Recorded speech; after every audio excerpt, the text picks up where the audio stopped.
नमस्कार. विचार करा, आपण सगळे आज कुरुक्षेत्राच्या त्या प्रसिद्ध रणांगणावर उभे आहोत. एक असं मैदान जिथे एका प्रचंड मोठ्या संकटाच्या वेळी अर्जुनाच्या मनातल्या गोंधळाला उत्तर मिळालं, आणि हे उत्तर दिलंय संत ज्ञानेश्वरांनी त्यांच्या अमृततुल्य शब्दांमधून. कर्मयोगाचा तो शाश्वत धडा आज आपण समजून घेणार आहोत. बघा, त्या भव्य रणांगणावर एकच प्रश्न होता, ज्याने मोठ्यातल्या मोठ्या योद्ध्याला अक्षरशः निशस्त्र करून टाकलं. पण गंमत म्हणजे हा प्रश्न फक्त अर्जुनाचा नव्हता. हा प्रश्न आपल्या सगळ्यांचा आहे. या दुःखाने भरलेल्या जगात नक्की कोणतं कर्म करावं आणि का करावं, हाच तो गोंधळ. अर्जुनाने नेमका हाच प्रश्न विचारला की जर प्रत्येक कर्मातून दुःखच मिळणार असेल तर मग मी हे कर्म, हे युद्ध का करू? आणि अर्जुनाच्या याच प्रश्नामुळे भगवान श्रीकृष्णांनी कर्मयोगाचं ते अद्भुत ज्ञान जगासमोर ठेवलं. चला तर मग आपण या मूळ प्रश्नाकडे येऊया. कर्म का करावं? यावर श्रीकृष्ण थेट उत्तर देत नाहीत की हे कर, नाही. ते उत्तर देतात एका कथेमधून, सृष्टीच्या निर्मितीच्या कथेमधून. इथे स्वधर्माची संकल्पना समोर येते. स्वधर्म म्हणजे काय? तर आपलं स्वाभाविक कर्तव्य, जे आपल्या अस्तित्वाचाच एक भाग आहे. ही एक अशी जबाबदारी आहे जी ब्रह्मदेवाने सृष्टी निर्माण करतानाच प्रत्येकाच्या वाट्याला दिली आहे. हे बघा, किती साधं पण महत्वाचं उदाहरण आहे. झाडावरचं फळ हवं असेल तर फक्त विचार करून किंवा इच्छा धरून ते खाली येत नाही, बरोबर ना? त्यासाठी झाडावर चढावे लागतं, योग्य फांदीपर्यंत पोहोचावं लागतं. म्हणजेच काय? तर ध्येय गाठण्यासाठी ठरवून एक एक पाऊल टाकत कृती करावीच लागते. ठीक आहे, कर्म करणं गरजेचं आहे, हे तर कळलं. पण मग पुढचा प्रश्न येतोच. या जगात तर हजारो गोष्टी आहेत, हजारो विचार आहेत. मग यातलं योग्य कर्म कोणतं, हे कसं ठरवायचं? निवड कशी करायची? याचं उत्तर संत ज्ञानेश्वर माऊली एका अप्रतिम उदाहरणातून देतात. ते म्हणतात, जगात रहा पण जगाचे होऊ नका.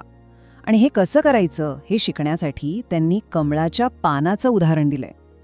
हे उदाहरण किती अचूक आहे बघा. कमळाचं पान चिखलात आणि पाण्यातच राहतं, पण तरीही ते कोरडं राहतं, अलिप्त राहतं. त्याला चिखलाचा किंवा पाण्याचा डाग लागत नाही.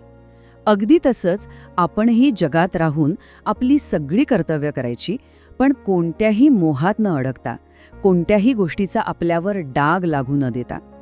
चला तर आता आपण एका खऱ्या कर्मयोगाबद्दल जाणून घेऊया. एक आदर्श कर्ता कसा असतो? संत ज्ञानेश्वरांच्या मते त्याची 5 मुख्य लक्षणं आहेत. पाहूया कोणती आहेत ती. ही आहेत ती 5 लक्षणं. कामाची टाळाटाळ न करणं, दूरच्या परिणामांचा विचार करणं, आपला स्वधर्म पाळणं, इतरांपुढे एक चांगला आदर्श ठेवणं आणि सगळ्यात महत्त्वाचं, कोणताही अहंकार न बाळगता काम करणं. चला, यातल्या काही महत्त्वाच्या लक्षणांना जरा जवळून पाहूया. हे दुसरं लक्षण पहा. मासा लहानशा आमिषाला भुलतो आणि गळाला लागतो. त्याला त्या क्षणाचा फायदा दिसतो, पण पुढचा धोका दिसत नाही. कर्मयोगी मात्र असा नसतो. तो तात्पुरत्या फायद्याच्या पलीकडे पाहतो आणि भविष्यात होणारं मोठं नुकसान टाळतो.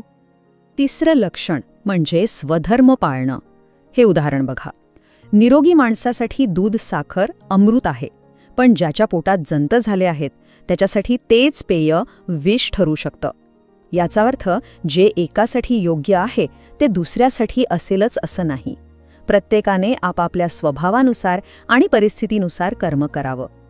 आणि चौथं लक्षण तर स्वतः भगवान श्रीकृष्ण सांगतात. ते म्हणतात की अरे, मी तर परिपूर्ण आहे, मला काहीही मिळवायचं नाहीये, तरीही मी कर्म करतो. का? तर जगात एक आदर्श निर्माण व्हावा, लोकांना प्रेरणा मिळावी म्हणून. बरं, आत्तापर्यंत आपण कर्म का करायचे, कसं करायचं हे पाहिलं.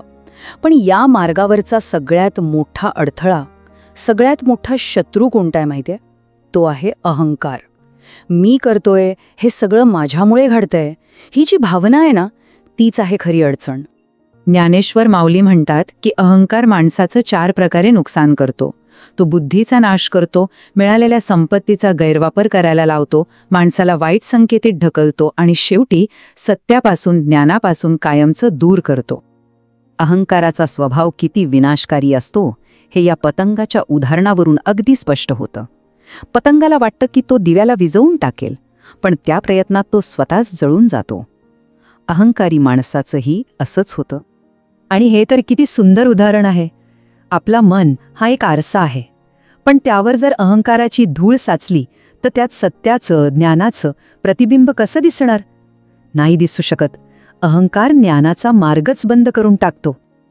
मग आता या सगळ्या चर्चेच्या शेवटच्या आणि सगळ्यात महत्त्वाच्या टप्प्याकडे वळूया. जर अहंकार, इच्छा, क्रोध हे आपले आतले शत्रू आहेत, तर मग यांच्यावर विजय कसा मिळवायचा? स्वतःला जिंकायचं कसं? याचं उत्तर आहे स्थितप्रज्ञ होणं. स्थितप्रज्ञ म्हणजे काय? तर अशी व्यक्ती ज्याची बुद्धी स्थिर आहे, ज्याने आपल्या मनावर आणि आपल्या सगळ्या इंद्रियांवर पूर्णपणे ताबा मिळवला आहे. इंद्रियांवर नियंत्रण मिळवणं म्हणजे काय हे या कासवाच्या उदाहरणावरून अगदी सोपं होतं. बघा, कासव कसं धोक्याची जाणीव होताच आपले हात पाय कवचाच्या आत ओढून घेतं, अगदी तसंच स्थितप्रज्ञ माणूस मोहाच्या क्षणी आपली इंद्रिय ताब्यात ठेवतो. तो इंद्रियांच्या आहारी जात नाही. आणि हाच कर्मयोगाचा अंतिम संदेश आहे. खरी मुक्ती कर्म सोडून पळून जाण्यात नाहीये.